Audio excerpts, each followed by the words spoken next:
Market already చాలా pens అవైలబుల్గా ఉన్నాయి. అన్ని పెన్స్ ఒకలానే ఉన్నాయి చూడడానికి డిజైన్, ప్రతి పెన్ డిజైన్ ఒకలానే ఉందా లేదు.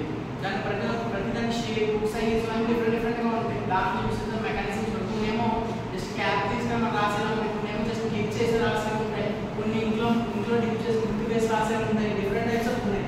లోపల మెకానిజం వేరు ఉంటుంది, చూడడానికి డిజైన్ వేరు ఉంటుంది, సైజు షేప్ అని కూడా చేంజ్ ఉంటుంది.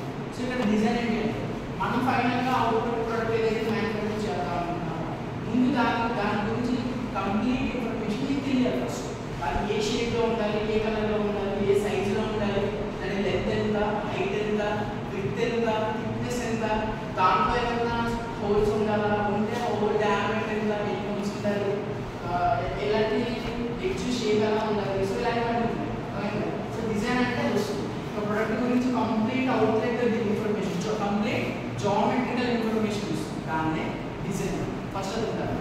సో వన్స్ డిజైన్ అనేది కంప్లీట్ అయిన తర్వాత నెక్స్ట్ ఆ ప్రొడక్ట్ మ్యానుఫ్యాక్చర్ చేయడానికి మనకి ఏమేమి మెటీరియల్స్ కావాలో మెటీరియల్ సెలెక్షన్ అనేది చేసుకోవాలి. Material selection.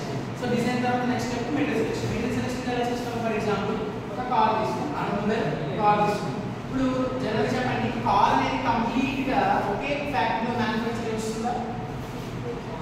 కంప్లీట్ కార్తో ఒక ఫ్యాక్టరీ మ్యానుఫ్యాక్చర్ బయటకు వస్తుందా? రాదు. ఎందుకని? ఒక కార్లో నెంబర్ ఆఫ్ పార్ట్స్ ఉంటాయి. డోర్స్ అని, విండోస్ అని, tyres, wheels, engine, gears, different parts అని ఉంటాయి. ఒక్కొక్క షేప్లో ఉంటాయి. ప్రతి పార్ట్ యొక్క డిజైన్ వేరు, అవునా? ప్రతి దానికి షేప్ వేరు, ప్రతి దానికి మెటీరియల్ కూడా వేరు. సో అయితే మెటీరియల్ ఆ పర్టికులర్ పార్ట్కి ఈ మెటీరియల్ వాడాలి అని మనం ఎలా సెలెక్ట్ చేస్తామంటే ఎగ్జాంపుల్గా చెప్తున్నాను. ఇది ఒక ప్రాపర్టీ, ఎప్పుడైనా విన్నారా? ఎలాస్టిసిటీ.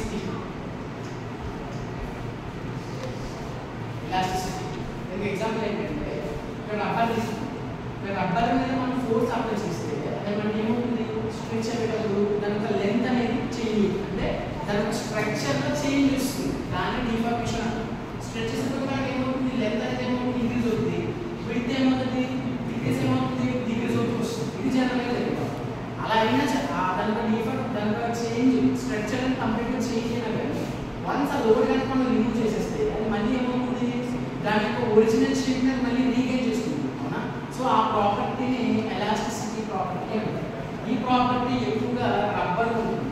సో నెక్స్ట్ టైర్స్ తీసుకుంటాం. కార్ ఉన్న టైర్స్ తీసుకుంటాం. ఇప్పుడు కార్ ఎంటైర్ వెయిట్ మొత్తం దేని మీద పడుతుంది? దేని మీద పడుతుంది? వీల్స్ మీద పడుతుంది, అవునా? 4 వీల్స్ మీద కార్ వెయిట్ ఎంతైతే ఉందో ఈక్వల్గా 4 వీల్స్ మీద షేర్ అయ్యి డిస్ట్రిబ్యూట్ అవుతుంది వెయిట్ అనేది. సో మనకి రోడ్ అనేది నార్మల్ సర్ఫేస్లో ఉన్నప్పుడు నార్మల్గా మూవ్ అవుతుంది. సర్ఫేస్ మీద ఇర్రెగ్యులారిటీస్ వచ్చిన, స్పీడ్ బ్రేకర్స్ లాంటివి వచ్చిన, ఆ వీల్స్ మీద కొంచెం ఎక్స్ట్రా ప్రెషర్ పడుతుంది, అవునా? అలాంటప్పుడు మనకు ఆ వీల్స్ ఏమవుతాయి? టైర్స్ ఏమవుతాయి? జస్ట్ ఇలా కంప్రెస్ అయ్యి మళ్ళీ నార్మల్ కంప్రెస్ అవుతాయి. అలాంటి టైం కంప్రెస్ అయిన టైం అలాగే ఉంటుంది అనుకోండి. మన తర్వాత ఫార్వర్డ్ మోషన్ వస్తుందా? రాదు. అంటే అక్కడ ఆ టైర్స్ ఏమైతే ఉన్నాయో వాటికి ఈ ఎలాస్టిసిటీ అనే ప్రాపర్టీస్ ఉంటే అక్కడ మనకి ఎలాంటి ప్రాబ్లం లేకుండా మూవ్ అవుతుంది. సో కాబట్టి ఆ పర్టికులర్ టైర్స్కి ఈ ప్రాపర్టీ ఉన్న మెటీరియల్ మీన్స్ రబ్బరే యూజ్ చేస్తున్నాము క్యాల్కులేషన్లో. అలా పార్ట్ యొక్క ఫంక్షన్ బట్టి, దానికి అప్లికేషన్ ఫంక్షన్ బట్టి దానికి ఏ మెటీరియల్, ఏ ప్రాపర్టీ ఉన్న మెటీరియల్ అయితే సూట్ అవుతుందో దాన్ని సెలెక్ట్ చేసుకోవాలి. అది స్టెప్ 2. సో స్టెప్ 2 వచ్చేసి మెటీరియల్ సెలెక్షన్.